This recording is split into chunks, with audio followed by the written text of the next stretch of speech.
What's up, guys? We're back for another episode of the Canadian MMA Podcast with Faber and Josh, and we're chilling, I believe. Are you chilling, Josh, or? Yeah, I'm chilling, man. I'm chilling. Let's We're go. approaching the big BFL and UFC weekend really soon, but got Samourai this one, so things are ramping up pretty quickly for the summer for MMA in Canada. Yep, we're gonna talk about the Samurai card today. Of course, we're gonna preview that for you. We'll have the recap on for the next episode, which I don't know when. We'll need to talk about that like off air, but you might have to be the host for that one. I'll get you in the StreamYard and everything because I'm probably gonna be driving or at a hotel somewhere uh, between Manitoba and Ontario. But yeah, let's talk about some fights. Let's talk about everything that happened. We had some Canadians in action and multiple sports. I keep knocking my battery every episode, and I want to begin with my guy, man. To be honest, I want to begin with my guy because he's a fucking legend, man, and he retired after completing his trilogy with Ali Alqaisi and UAE Warriors, where they fought 3 times for the title, was able to win the first fight, become the champion, then lost the 2 subsequent fights, and just announced that he was going to retire, that we had seen the last of him, and that's Jesse Arnett, the one, the only Jesse Arnett, the Big Cat. And bro, this guy is very special to me. I'd say he's my friend. I've always enjoyed his presence very much. Every time he came to TKO, he always came with like hella cool people. I met Coach TJ, the weight cut guy, because of him. Of course, his brother Cody, Curtis Demars, all these guys, and he always brought them over. His girlfriend Michaela too, and like all very cool people. Jesse is a like, if you follow his social media and everything, like he's exactly the guy that he portrays on social media. He's an absolute character.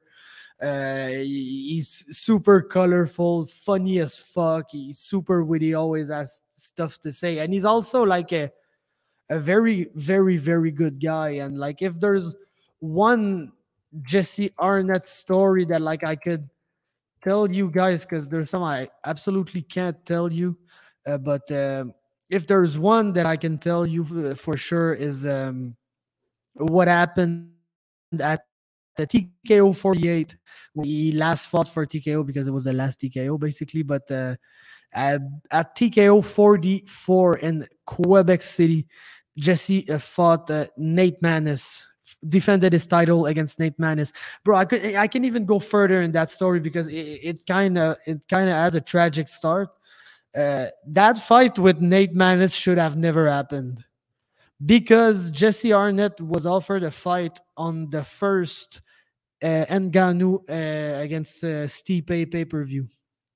And he had a short notice there. He accepted the offer, everything. So the UFC went to TKO, which was on UFC Fight Pass, to say, hey, we take this guy that you have to like be on that event, whatever the fuck, to fill in short notice. And TKO blocked him, saying that he had a fight booked for TKO and he needed to fight his fight with TKO before he couldn't like envision going to the UFC, which, bro, is absolutely fucking stupid. Because yes, Jesse Arnett, the Big Cat experience, he's a big name on your event, whatever, but bro, as much as everybody loved Jesse Arnett when he was there, nobody bought tickets in Quebec to go see a Jesse Arnett fight. Like, especially against Nate Maness, a guy from like fucking Kentucky. Like, nobody was buying tickets. We were all happy to have that fight on, but nobody was buying tickets. So Jesse Arnett was costing the promoter money in salary and flights and everything to be on that event. And he didn't let him go. Like, I'd understand that, Lisa. Oh no, I got a big event with Barrio in the main event, so I won't let go of Barrio because he's my main event. And if I let him go now for a short notice, basically I gotta cancel all my shit. Like, that wasn't the case if he lost the Jesse Arnett fight. He could have taken any fucking bantamweight on his roster at that time, like Josh Hill, like Taylor Lapillus, like anybody you wanted, and just put him against Nate Maness, vacant title, and there you go. Jesse Arnett is a TKO fighter in the UFC. But no, got blocked. fucking lost that fight and never got to fight in the UFC because of that. But yeah, my story that I took a very long parenthesis in is that basically, yeah, I fought Nate Maness, lost to Nate Maness, lost his belt to Nate Maness. Then we're at TKO 48, and Jesse, I don't know why, because even at 35, he cut a lot of weight, but he had Coach TJ with him, and like TJ was helping a lot of guys with the weight cut, but was basically in the same room as Jesse. So that was like the place where he was cooking all his stuff and mixing up all his super scientific potions and shit. And like Nate Maness had trouble making weight, but like a lot of trouble. And Jesse, like they were close by, like I don't think it was the next room, but maybe 2 rooms out. So like Jesse kind of had wind that Nate was struggling to make weight and everything. So he fucking went to Nate Maness' room to ask if like Nate would accept that Jesse basically lent him TJ, the weight cutting expert that Jesse was paying, for him to help Nate Maness, the guy who he just lost his belt to, fucking make weight for his title fight. So that's just Jesse Arnett, man. The guy he's a character, and he's brash and he's gonna talk, but like he's a real martial artist. He does it because he likes that shit. And like if you fought him, if you had a rivalry with him or whatever, the guy has huge respect for everybody, and that's just the guy he is. Like going out there helping the guy who made him lose his belt and all his hopes to ever fight in the UFC, and he's there like 2 months later, fucking helping him making weight by lending him a guy who Jesse is paying for, basically, to fucking help Nate make weight. So Jesse's just the best. I fucking love this guy. And like, of course, I always loved this style, because before, I think he kind of fell in love with his striking at the end of his career. But before that, he was basically a wrestler who loved to do darts, chokes, and guillotines. And that's pretty much what I do when I roll. So like not wrestle, but the darts, chokes, and guillotine parts. But yeah, he's a legend. I always had amazing time with him every time I saw him. And I know he wants to move to Abu Dhabi. Maybe when in a couple of weeks I'm traveling on my way to fucking Vancouver. If he's back in Calgary, maybe I'll have the chance to see him once again. But congrats for your career, man. This guy's an absolute fucking legend in my book. And he did so much for Canadian MMA since basically the beginning of the 2010s. And like he won all the belts, fought all the fights, at one of the craziest winning streak we've seen in Canadian MMA history. And like by fighting the best guys all the time. If you look at his record during a point, this guy, like, he was never fighting cans, fought like Dimitri Wardenberg twice, Johnny Bedford, Majed Amo, Derek Minner, Roland Delorme, Vince Murdoch, Mike Davis, like all guys that went to the UFC or fought at like the highest level of the sports. And like that's all the guys that he was beating during his winning streak. So absolute fucking legend. Congrats for your career, man. Jesse Arnett, that's my guy. Yeah, big shout out to Big Cat Jesse Arnett for a great career. Like he had a crazy run there in Hard Knocks, just getting like submission after submission or finish after finish, because there were some TKOs in there as well.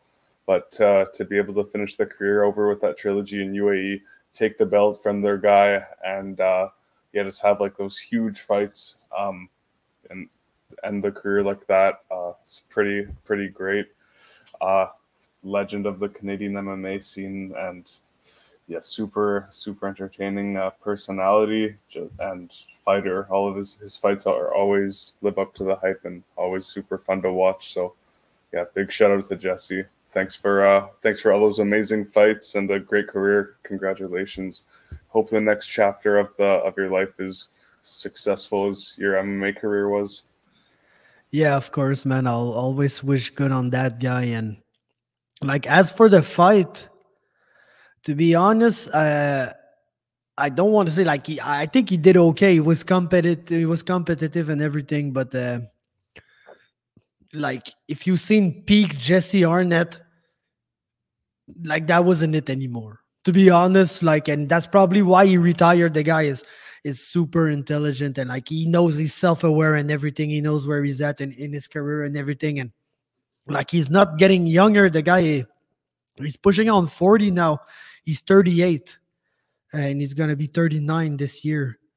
So like that's the stage at these weight divisions, like 45, 35. That's where like you can't get super old and still be like super competitive with the younger guys. And I think that's what we saw in that fight.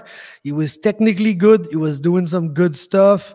He was in the fight, but I don't think he was really winning that fight at any point. And it just really seemed to me like, yeah, like we had seen the best of Jesse Arnett already. And it's very like remarkable for him to be able to still be past his prime and fighting a guy who's a UFC veteran who didn't even like Ali wasn't that bad in the UFC. I think he went 1-2 or something like that.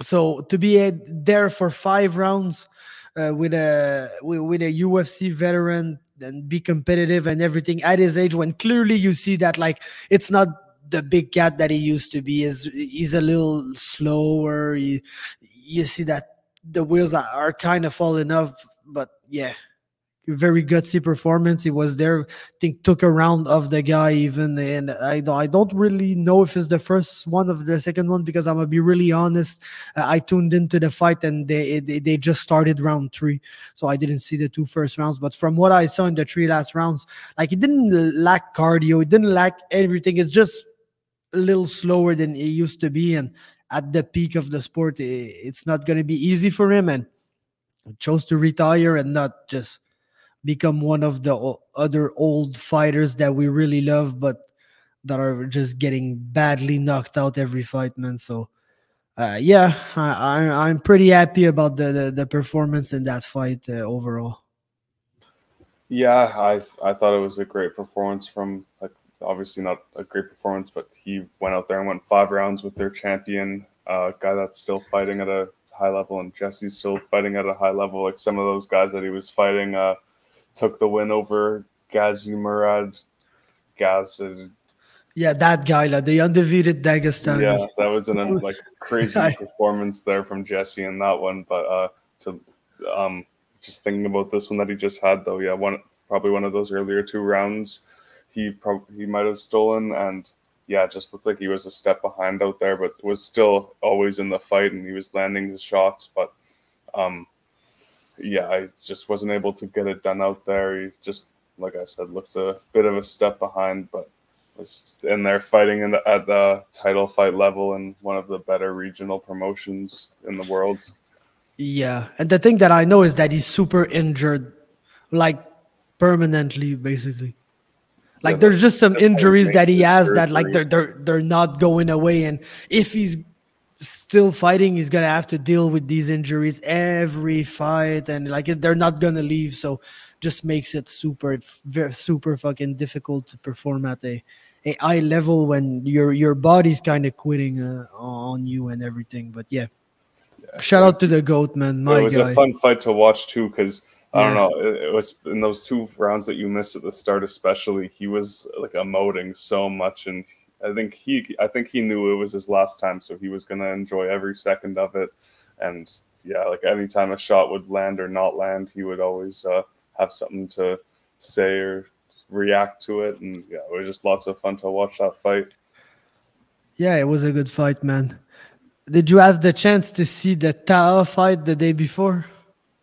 Unfortunately, I didn't. I saw some of like those highlights and some of those nice kicks that he landed, but unfortunately, I didn't catch the whole thing. But got the win. This guy is very good, man. To be honest, he's like his striking is great. Like he's flowing very, very well. We've seen in his 2 first fights some good grappling, some okay wrestling, some very good grappling from his back. Super dangerous with the rubber guard and the triangles and everything. But like in that fight, we really had the chance to see more striking from him, which was fun because that's his base. That's what he does. Basically, when he's in Montreal, he's training at one of the very well-known Muay Thai gyms in the city. So he's a striker, and we had the chance to see more of that in that fight. Clearly dominated the first round. Might have lost the second, because I think like his opponent had the advantage for a good 3 minutes in that round, but Taha really started to do some work in the 2 last minutes of the round. And at a point, he landed a very slick combination and finished it with a leg kick. And to be honest, that leg kick sounded like hell. Like, it was one of the loudest leg kicks I've heard in my whole life. And you could see like that immediately his opponent was starting to back up, and Taha was putting the pressure on him. It really kind of switched the momentum so much that his opponent just shot on him and took him down. But then as soon as he got taken down, Taha was going for the rubber guard, was trying the omoplatas, and the way that he's active on bottom, he really doesn't let you the chance to work. When you're on top of him, you always got to defend this stuff, and you never really have the time to do your own stuff, which automatically makes him win the ground exchanges. So he might have stolen that round at the end, to be honest. But if there's a round you give to his opponent, that's the second. And third round, he was back to his stuff, man. Absolutely dominating, super fluid striking. The guy is flowing very well, and was able to defeat a guy in Younes Chemali, which was 1-1 with no, not all his fights, because he fought for Desert Force one, but since he came back, all his fights in the UAE Warriors, and it was a good like professional level opponent, and he really dominated the fight. It was a split decision for a reason or another, but you know, sometimes when you hear like a split decision, you kind of get nervous. And weirdly enough, I wasn't nervous at all when I heard that, because, like, bro, there was no way that 2 judges saw that wrong. Like, there was just no way. It was very, very easy to score. It was either 30-27 or 29-28 for Taha if you wanted to give the other guy the second round. But no, it wasn't that close of a fight, to be honest. So I wasn't that worried. And yeah, he got the split, got a 30-27 in there too. So one judge was probably just eye on, like, Abu Dhabi crack. But yeah, no, good stuff, man. And like I say, he's just very good. And he's also from Morocco, which is good because he can claim Morocco and the UFC will want to sign him because he's not Canadian. Yeah, UFC ain't signing any Canadians anytime soon, man. It's crazy. And they're putting on full road to the UFC shows with tournaments of guys from these countries in Asia, but they won't sign these Canadians straight to the UFC ever. Got to go through the Contender Series and show you're a crazy person first. Yeah, and yeah, we could get into that. I kind of did on the French podcast, and I know that some people watch both, so I don't want to go on my same rant, but like, out of the 3 guys that are going to the Contender Series this year, there's Caio, we already know, Corinne Laframboise, and the third one is like, bro, it's not rocket science. If you kind of haven't figured out who it is, it's pretty easy. But that guy and Corinne got the same agent, which is Stéphane Patry, which is the same agent as Barrio, as Charles Jourdain. So basically, he's been saying for years, and people have been hating the fact that he says that he's the only one that can get you into the UFC. Kind of showed it out once again, because like I said, I'm not here saying Corinne and like the other guy don't deserve to be there, because they clearly fucking do. Like, they're some of the most deserving fighters to be there, as are Alex Morgan and Michael Dufort and fucking Scott Hudson, and like, I won't name all of them once again, but the thing that all these other guys have in common is that they're not with Stéphane Patry, basically. Is the only way, like, is he still taking in new like people? Is he still signing new athletes, or is the only way to get in was like to fight from TKO back in the day and be one of his guys? No, because he's got like but Isaac Blais fought for TKO too. No, I think it's mostly TKO guys, to be honest. But yeah, no, there might be a way in, but I think you need to have, because I don't think it was managing. I almost said the guy's name. I don't think he was managing the guy that's gonna fight on the Contender Series before recently. But yeah, the guy that's going to fight on the Contender Series is training a lot with Jourdain, who is one of Stéphane's clients. And I'm already saying way too much. But yeah. Yeah, it's just that's interesting, because normally it just seems like you have to be with Iridium or one of these huge managements, and it seems like I'm always seeing those guys are just filling up the Contender Series. But yeah, but here, man, Stéphane Patry had Patrick Côté, had David Loiseau, had Georges Saint-Pierre. He had them. He was managing all these guys at a point. Yeah, So he's kind of the guy, and he's got like clearly he's able to move the needle for his clients because fucking Charles Jourdain basically won the $150,000 for his last win. Yeah. So and Marc-André Barrios paid pretty well and had a contract extension given to him on the 1-3 record that got overturned to a 0-3-1 no contest record after failing a drug test, and they still didn't cut him and still kept like him aboard. And of course it's a lot because Barrio is a fucking meathead and he's super fun to watch fight. But you know, there's a lot of these guys too. Like Jian Kim should have had another chance after that fucking shit show against Mandy, and she didn't. But yeah, let's not talk about that. But Taha Bendaoud is from Morocco. He trains out here, so we claim him. Do we still claim Loopy, or she left us and we don't like her anymore? I don't know. I'm kind of okay with it because I might be forgetting someone that hasn't fought for a while, but like the only person from BC in the UFC was Loopy until Jamie came along. So now that Jamie's here, it kind of eases the pain of her going back to a Lobo team. Yeah, Mexico. Yeah, but yeah, I'm kind of hurt, to be honest, especially right before UFC 289. Like, at least wait and make an appearance there and everything. But bro, when you got a dip, man. I still claim her. I like Loopy, and I super love all the Mexican fighters, to be honest. Like in the UFC, not in the UFC, I just like these motherfuckers, man. So of course I'm still claiming Loopy, and of course I'm sad that she's moving. But you know, sometimes life brings you places that you don't expect or whatever. So we'll always be happy to have at her here. She's been here for a while, I believe, and yeah. She is always going to be a Canadian for me. And she fought and won this weekend. Once again, kind of canceled her loss to Jessica Pena, like I said the week before.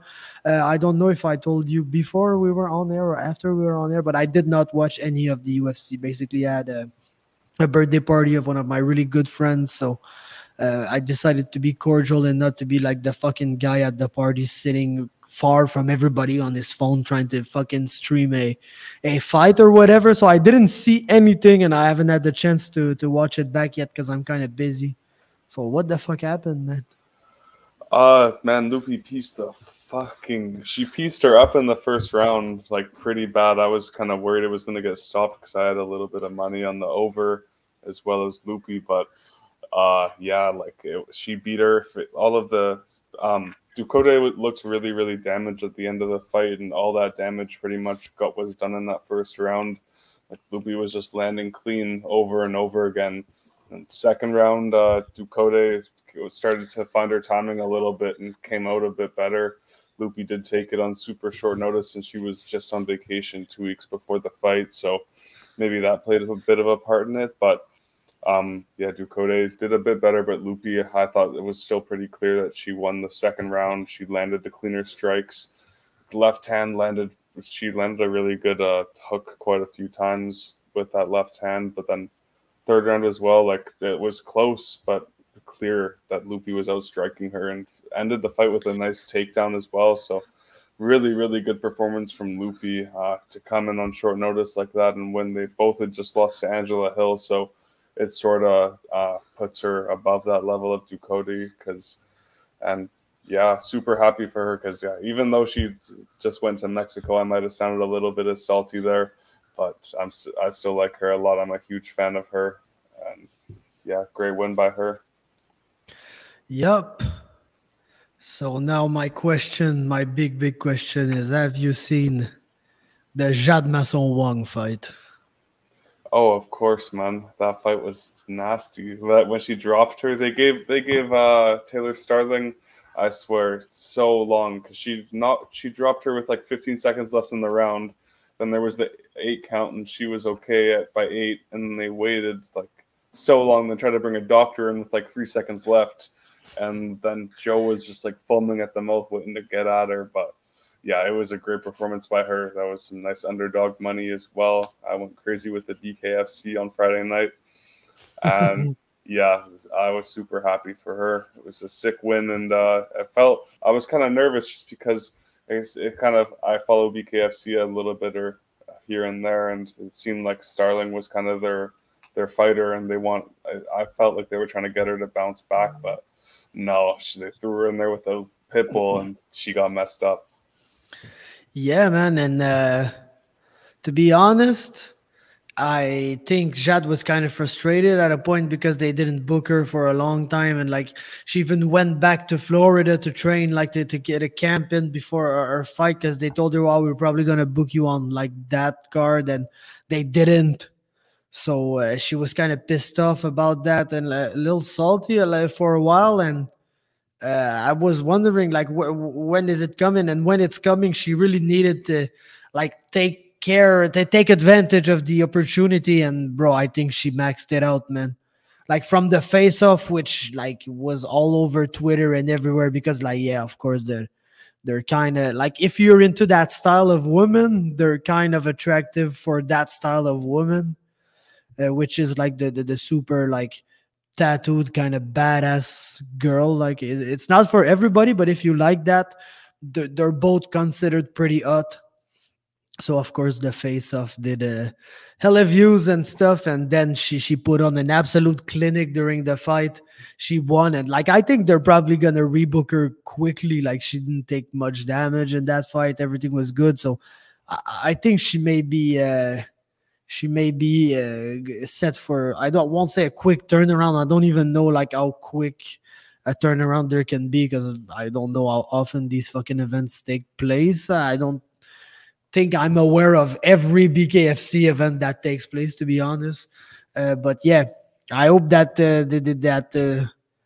Like, of course, they got something in Jade. Like, I don't want to say she's like the Canadian Mike Perry, but like almost, man. She's a good MMA fighter because she has good striking and everything. But I think she's probably a better bare knuckle boxer. Like it fits her pretty well. She likes blood a lot. That's kind of half her gimmick. So I think she's at the right place, and I think she made big moves with that win, and I hope that she gets paid very well and gets booked into another kind of big fight, because I was like I said, I'm super disconnected from the whole BKFC shit. I couldn't even tell you one other guy that was fighting on that card, but like I think that was one of the fights on the event that people were looking forward to the most. Is it because the girls are hot, or because they actually want to see the fight? Who fucking cares if it brings numbers in the end? Yeah, I think it's she's kind of found her footing in BKFC. It feels like that was a great win for her in the spotlight. Like her opponent had just fought for the BKFC belt. One of the worst performances probably ever. I don't know if you probably haven't seen it, but it was the worst. Like she got hit by her and she kind of started like crying and ducking away. Like I'm not trying to diss her or anything, but it was just not a good performance by her in there for the belt, and it was the main event and fans were pissed and everything. But yeah, for Joe to go in there and get that done against just Spotlight like that, who knows, maybe she could go in there against I think her name's Ferreira, Henan Feralta maybe, but just get a shot at the belt. You never know with BKFC. You said lots of names. Yeah, these girls. Fight these girls. Can she fight? Is she the same weight class as the girl who's a feeling? That's who she should fight. Who? Like the girls who's a fucking feeling, man, I know her name too.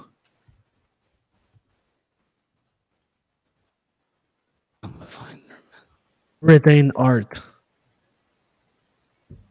She should fight Britain Art. Sounds familiar, but yeah, she had like the absolutely like. How can I even say that? That was stupid as fuck. Like the almost meme post fight interview where she was saying that she's not a person, she's a feeling or something like that. And that girl's like absolutely hilarious. But she's fighting at 115. Is Jade fighting at 125 or 115 too? They should fight, bro. They're the same thing. I want Jade against the Feeling Girl, man. That's the shit I want to see. I'm tuning in if she's fighting the Feeling Girl. Yeah, that would be a good one. Yep. So, man, we've been like speaking slash like bitching about the fact that like the UFC really don't want to sign Canadians and like they're kind of trash. And then this week I go to see Charles Jourdain for a podcast and everything. That we speak on it a little bit, and he says, yeah, every time I talk to the UFC people, they tell me that basically there's nobody that interests them in Canada right now. So yeah, that's weird because there's some good people like Alex Morgan, Zuffa, and like we named them all like many times. But yeah, there's some very good people that should have their chance, but for a reason or another, they're not interested. So, like, of course, I take that information and like with a grain of salt because, like, fucking. I would shall know that without a doubt or whatever. Like maybe it was conversations he had or whatever, but like I still like don't have like the absolute proof that what he told me is absolutely the case. Then Hakeem Dawodu pulls out, and at 145, where you got Alex Morgan, TJ Laramie, Tob O'Connor, Majed Amo, you got like fucking guys, Matteo Vogel, Siri could do 135 for a short notice. Like, bro, there's fucking people in this weight class. And there's a Canadian who just pulled out of a fight in that weight class on a Canadian card. But they don't sing a Canadian for short notice. They just rebook the motherfucker on another card with like Pat Sabatini. So I think that proves what Shal told me. They don't give a fuck about any of the Canadian guys out there. And bro, that just sucks because there's some good guys that absolutely should be there and deserve to be there and would do better than the guys that they already have there. And I can't find the reason why they don't want these people, but clearly they don't want them because they had a good chance to bring one of them in and they didn't even try, man. Yeah, it makes no sense because just like I swear, like 2 weeks ago or so, I saw on BFL they were posting Jamie Siraj saying that he was told he's on the injury reserve list, and he was talking about the matchups that are at 145 on that card and that he would take, and he's ready. And then what do you know? A 145 fight falls out, and there's an opponent there. But yeah, they didn't even try to. I don't know what happened with that. Why we didn't get someone, and why they went to Pat Sabatini. Yeah, and it's like the matchup that they booked. It would have made more sense. Like, it would have made more sense if they fucking said, oh, okay, Lucas Almeida, there you go, you're fighting a newcomer. Then him just fucking going to fight Pat Sabatini, who has experience, has way more UFC fights than him, is way more, like, highly ranked than him, like, in the general division. Pat Sabatini is not, like, a top 15 guy, but, like, he's, let's say, top 30 in the world. I think he's pretty established, a good guy in the division, like, tough test and everything, so how does a Lucas Almeida Pat Sabatini fight make sense anyway? Even for Pat Sabatini's name to be in this conversation just pisses me off because he's not got a good rap with Canada and he's always fighting Canadians, and now he's the guy that takes one of the fights off the card. And yeah, it sucks, man. It's just it sucks, and like we were speaking before, it just makes it fucking tough to like because. Canadian MMA is super cool, and yeah, there's events in the country all over the place, but like there's some of these guys that are like, let's say, kind of old. They got families or gyms or whatever, and like they love to fight a couple of times a year or whatever, and they're super okay with fighting locally in front of their people and having a good time, and once they're done, they're done. Like there are some of these guys. But most of the people who start fighting as a pro don't fight to become the BFL champion or the Samurai champion or the unified champion. They all want to go to the UFC. They all want to go to the bigger like leagues where they could fight the best people and make the most money. And like, why the hell are we watching all these fights if basically the doors are not open for any of these fucking people to move on to the next level? Yeah, it's good. It's been feeling like the past year quite a few people are one win away from the UFC, and they get that win, and then nothing happens, and they're still in the exact same spot as before. And it's like, what can they do? Some people are moving on to other organizations, but yeah, it's tough. It is, man. It fucking is, and like it's just it's sad for the guys, man. They're working super hard to try to make it, and bro, the UFC just doesn't care, and like I don't know why, man. If they were from another country, like and they were getting these wins, or some of these guys that are even like have been cut, but they've gone on a really good streak from then, you'd think that they would get some short notice opportunity with, like, it seems like quite a few fights fall out and they have to scramble to replace it. But yeah, Canada's at the bottom of the list when they look for those guys, it feels like, and even just prospect watching. It's I'm glad that we have right now scheduled 3 people for Contender Series this year. Last year it was just Morgan and Kaio's fight fell out, I believe. Yes. Yeah, so that's pretty tough for the whole season to just have one Canadian Contender Series when we've had multiple on one episode before. So yeah, glad to see more on Contender Series, but really disappointed that we didn't even get one guy on from the just straight shot to the UFC on that 289 card.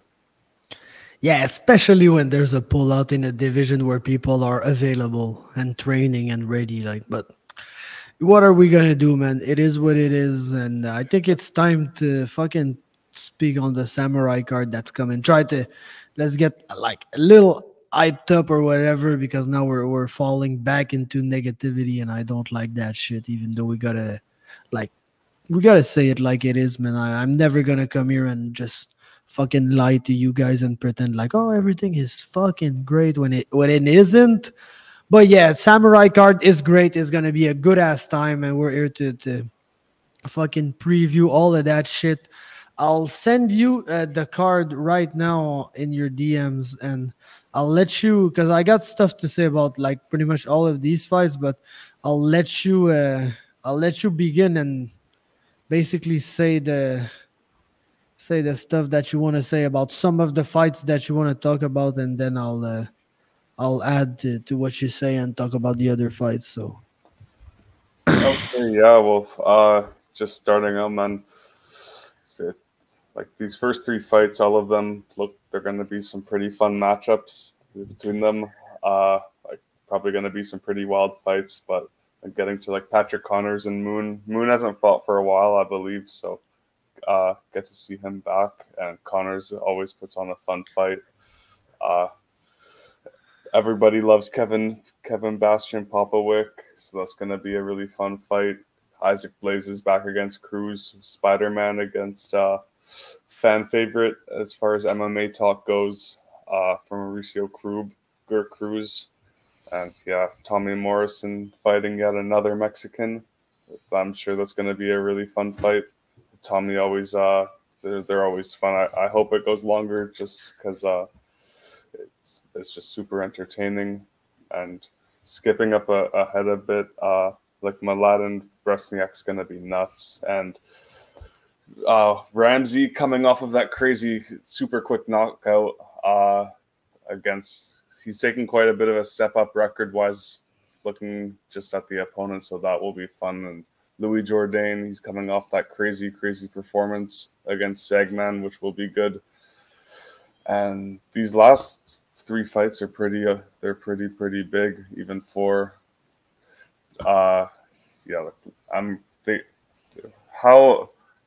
sorry, man. Is that Morgan fight pretty short notice? no. No? Okay. No. Yeah, it seems like it. Okay.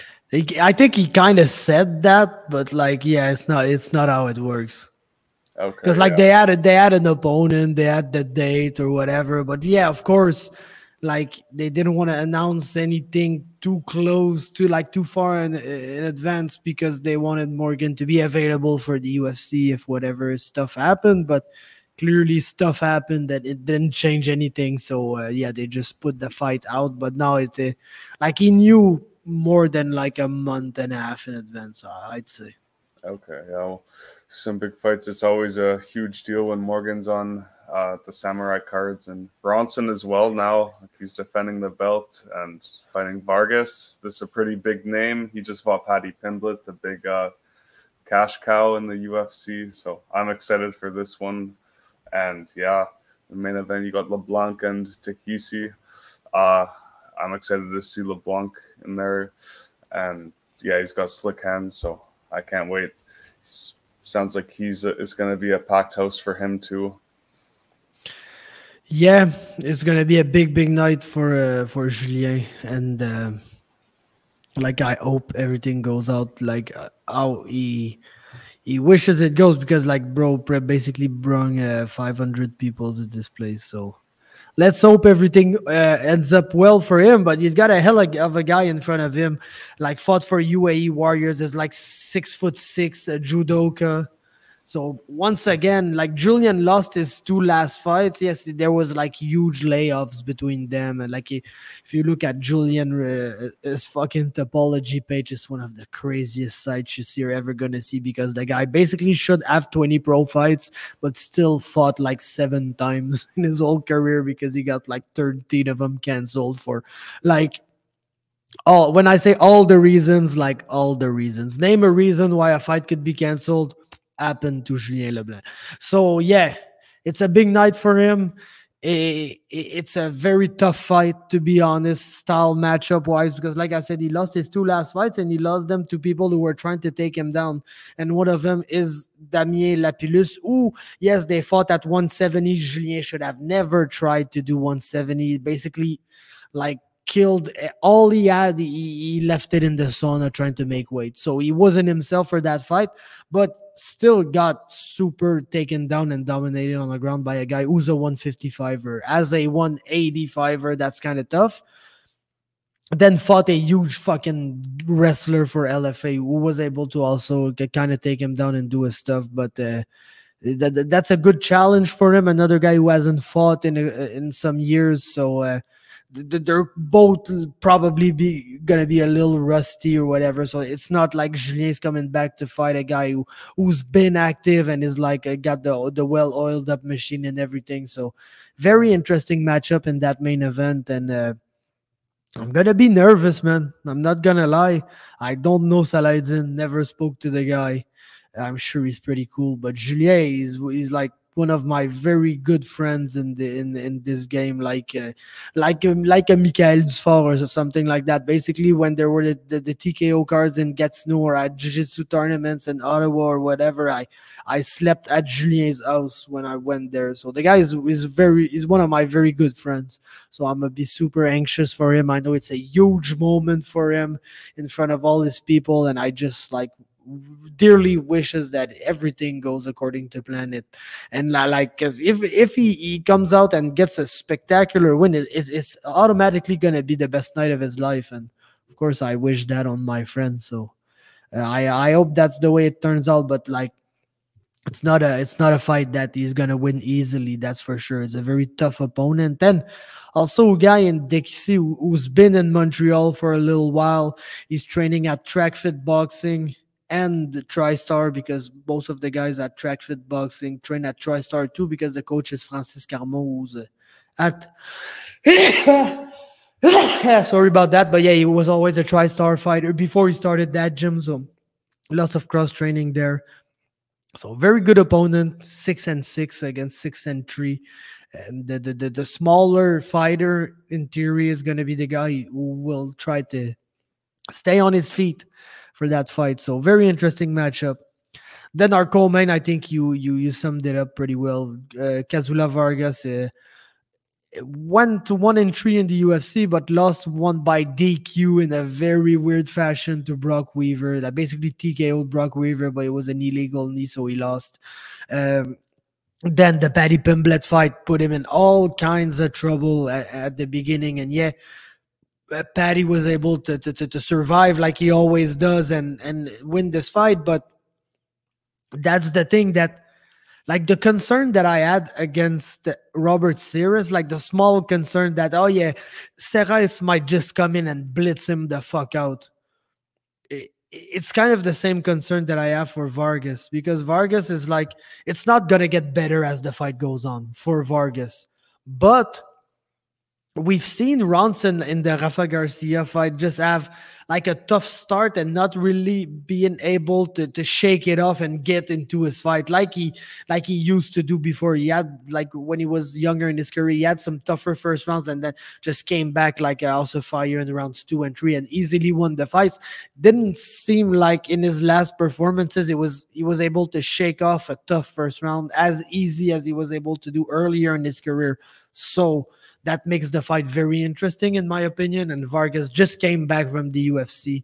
It's going to be his first fight since, and he's probably not going to be happy to not be in the UFC anymore. So he's going to want to make a statement against another ex-UFC fighter and a champion, and a guy who's basically undefeated outside of the UFC and Russia since like I think in Canada he hasn't lost since like 2016 or something like that.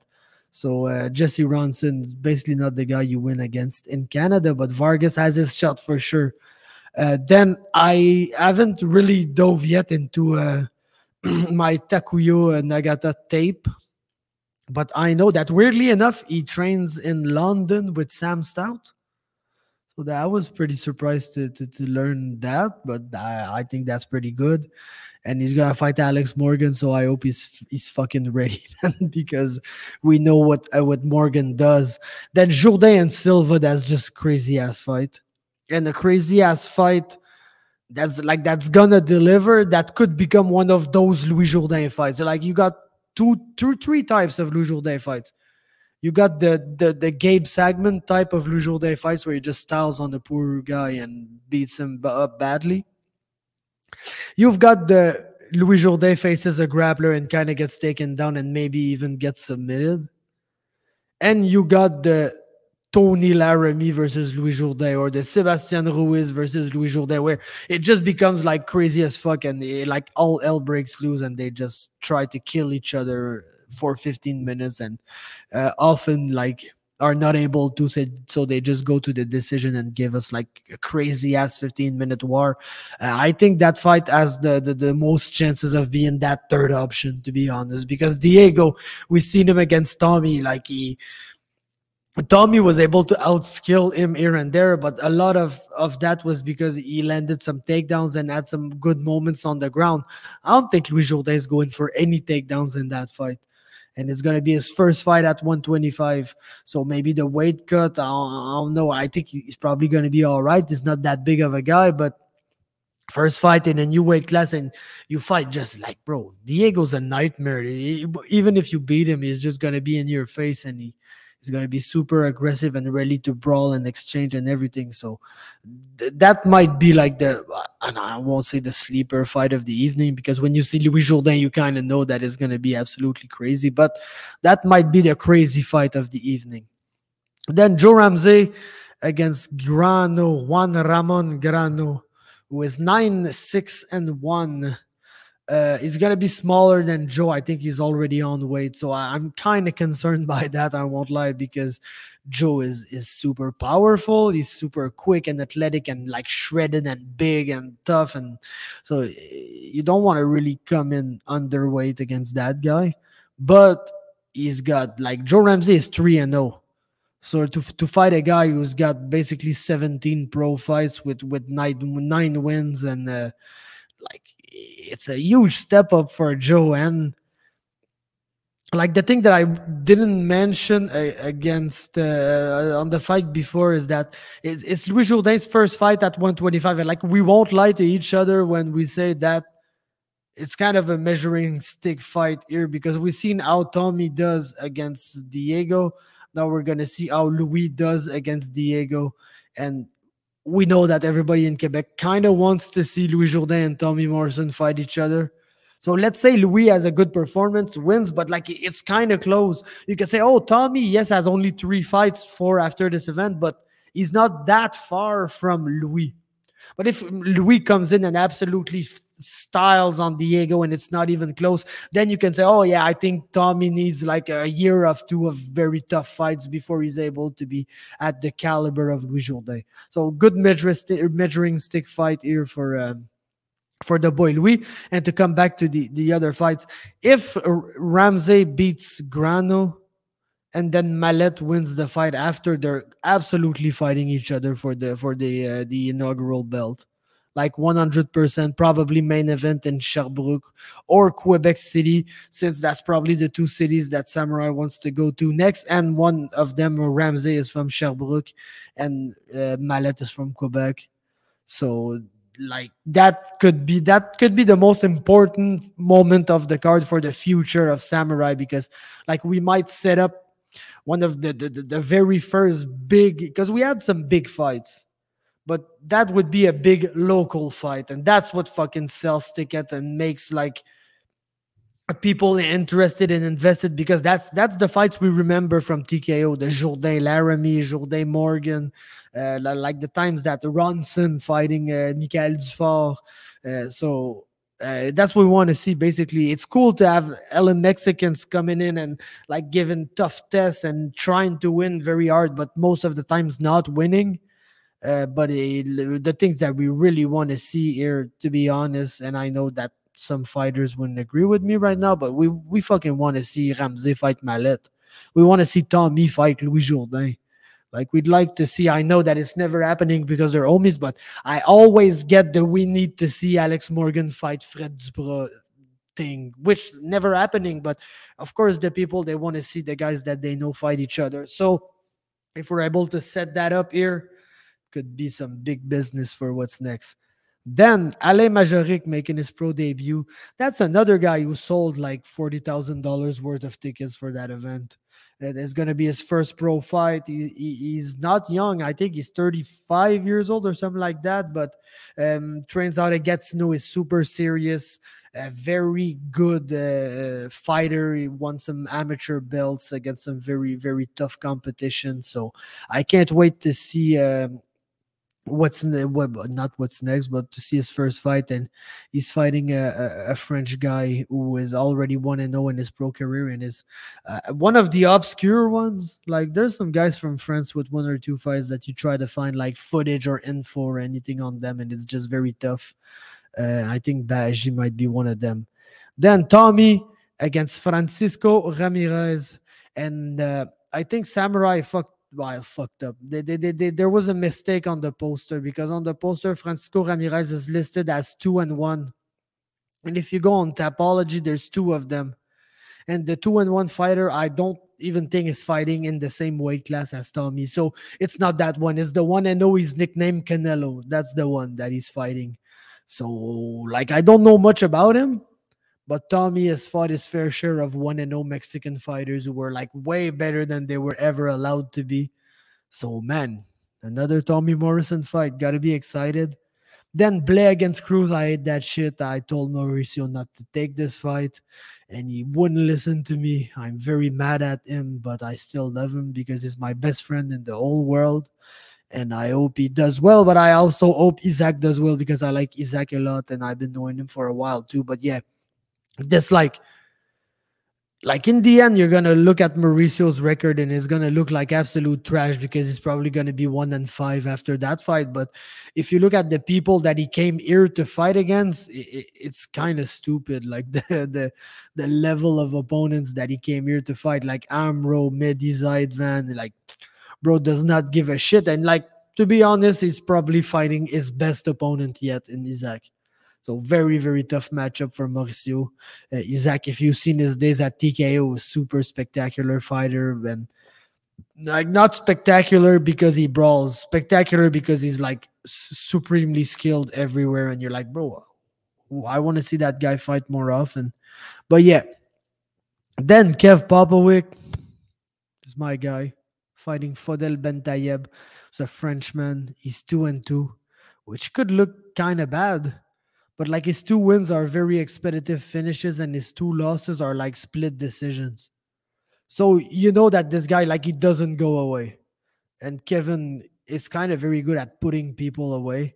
I think he's got some tricky ass jiu-jitsu up his sleeves, but Fodel fought all his fights at 170.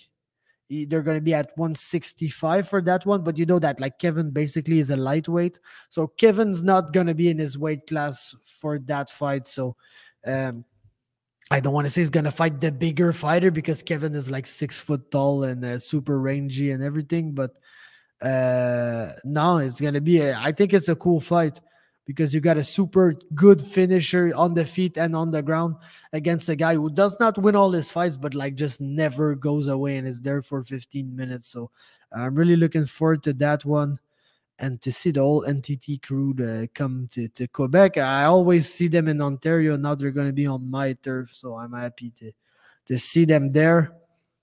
Then Pat Connors, David Moon.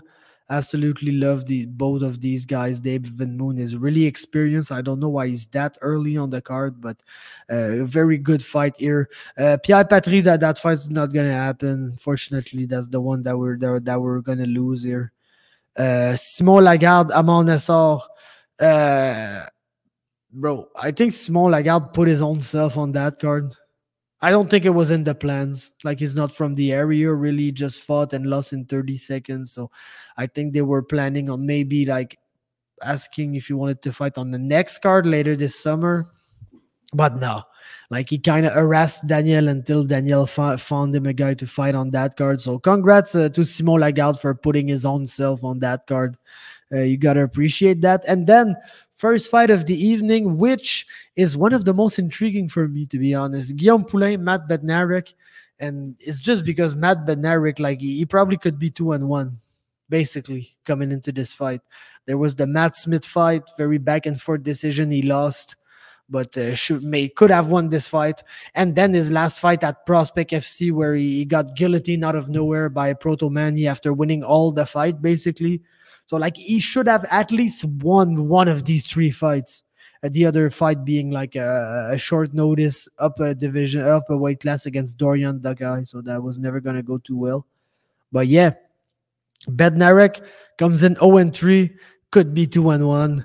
Guillaume Poulain, it was a good amateur fighter, but just never really translated at the pro level yet. And he started like kind of old at 33, 34. So he's like 38 years old right now.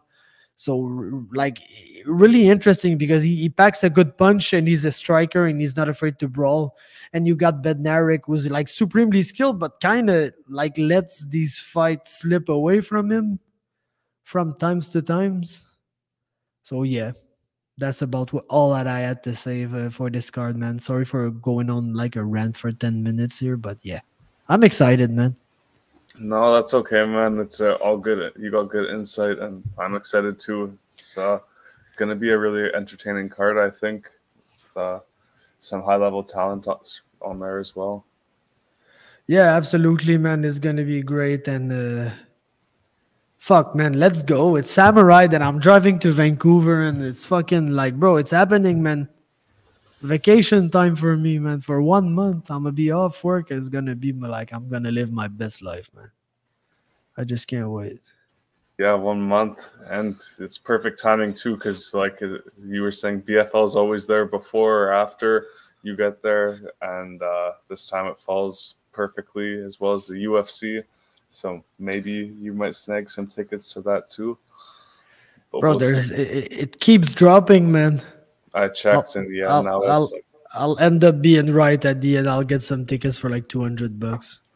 Yeah, finesser, smart guy. But yeah, we also got some absolute MMA this weekend. 3 pro fights, I think. So yeah. Did they announce the Tyler Freeman fight? Because he's supposed to fight on that card. I hope it's not getting canceled again. Fucking Tyler, man, please.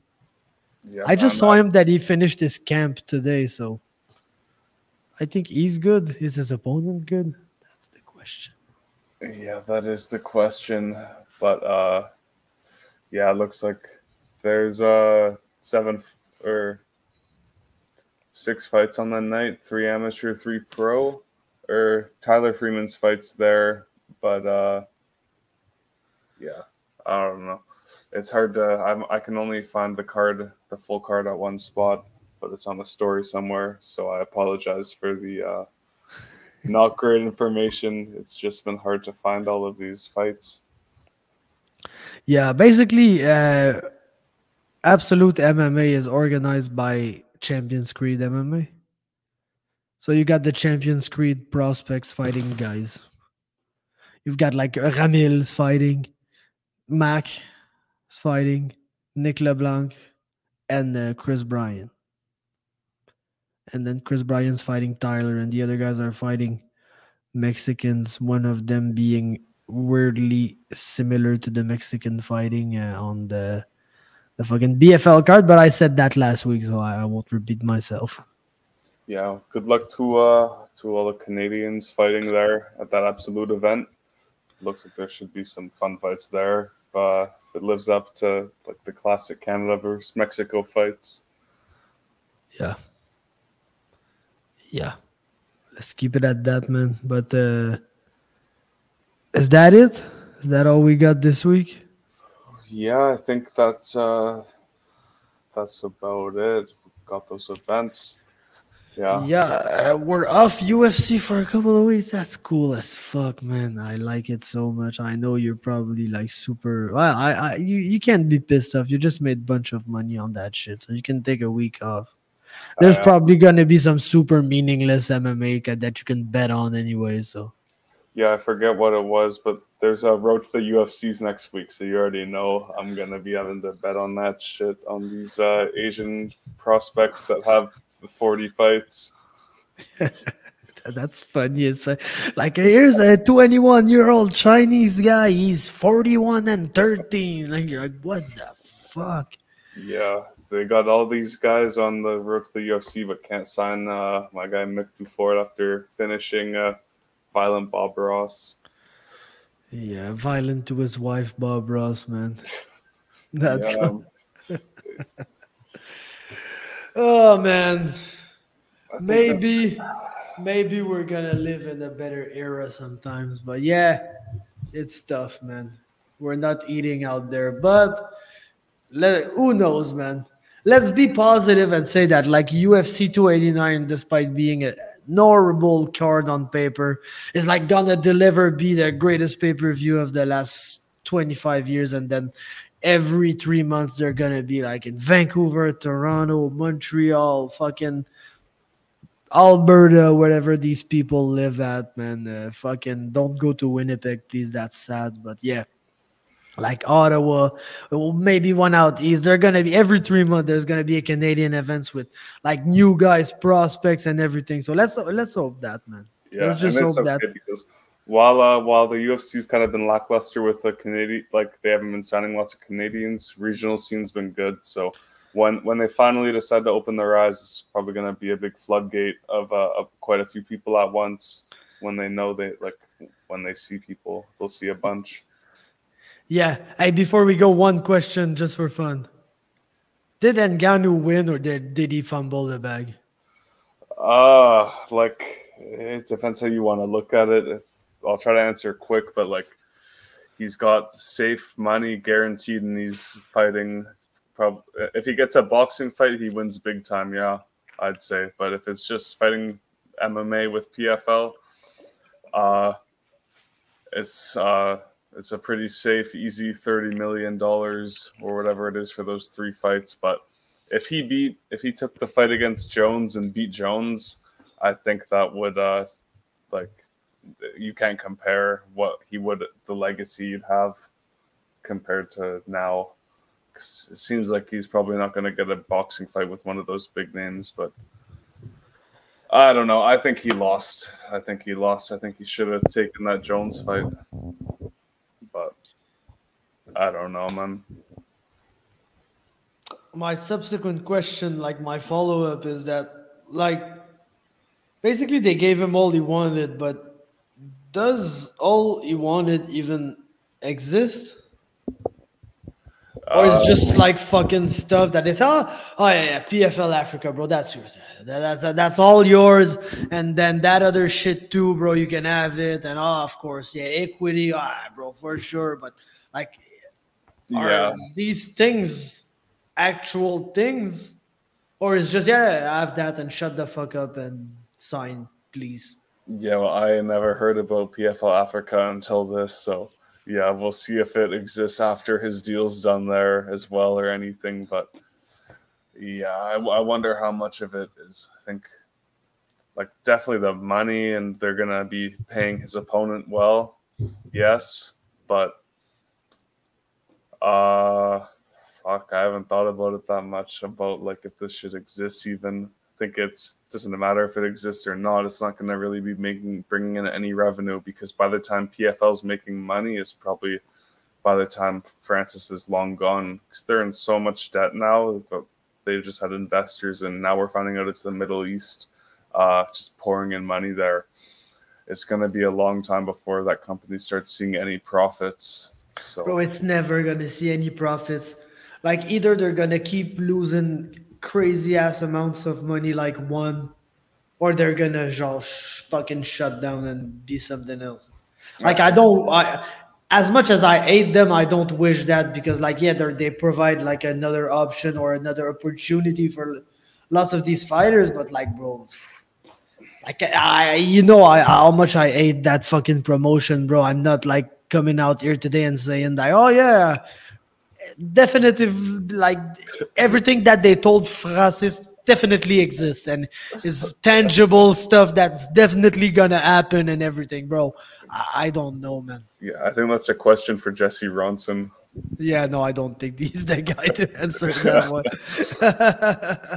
So yeah, man, thank you guys for tuning in. That was the podcast, and let's fucking go next week. We've got Samurai recap, and then the BFL preview, and then the BFL recap, and then there's gonna be a unified soon. Fight League Atlantic, everybody, you know what we do, man. So thanks for tuning in, and yeah, let's fucking leave.